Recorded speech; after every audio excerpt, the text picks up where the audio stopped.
அதனால் இப்போ வந்து நான் ஒரு ஸ்ப்ரிங்கிள் சார் தான் வாங்கிட்டு வந்திருக்கேன். நான் பார்த்தோன்னே வாங்கிட்டு வந்துட்டேன். 120 ரூபா கிட்ட வருது. சரி என்ன இப்படி இதில் பார்த்துடலாம். நம்ம அடியில் கழிச்சா நம்ம ஸ்டார்ஸ் எல்லாம் வருமா, அது உண்மையாக என்னன்னு தெரியல. வாங்க பார்த்துடலாம். ஓகே கைஸ், எனக்கு தெரியும் நிறையாவே இருக்குது. டேஸ்ட் பண்ணி பார்க்குறேன்.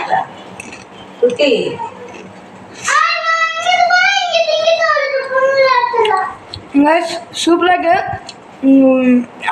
இது இவ்வளோ ரேட்டு போட்டு வாங்கினதுக்கு நான் அப்படி உங்களால் வாங்க முடியலன்னா இதுவே சின்னது இருக்குது, அது வாங்கிக்கலாம். அது சேம் தான். பெருசு வாங்கினது என்னன்னா அந்த கடையில் இது ஒன்று தான் இருந்துச்சு. இந்த ஒரு சைஸ் தான் நிறையவே இருந்துச்சு, வெள்ளை ப்ரௌன் அந்த மாதிரி. அதில் நான் வந்து அதில் வந்து இந்த ஃப்ளேவர் நான் வாங்கியிருக்கேன். அடியில் வந்து சாஸே இருக்காது, அதெல்லாம் உருட்டு சாஸே இருக்காது. நான் இதோட நான் இது 4வது வாட்டி வாங்கி காட்டுறேன். இதோட 4வது வாட்டி நான் வாங்கியிருக்கேன். ஏன்னா ஒன்றில் கூட சாஸ் இல்லை, அது இல்லாமல் இதுலேயே சாஸ் இல்லை. சரி பாய் கைஸ், இனிமேல் நம்ம வீடியோ தொடர்ந்து வரும். நீங்களும் பார்த்து என்ஜாய் பண்ணுங்கள். பாய்.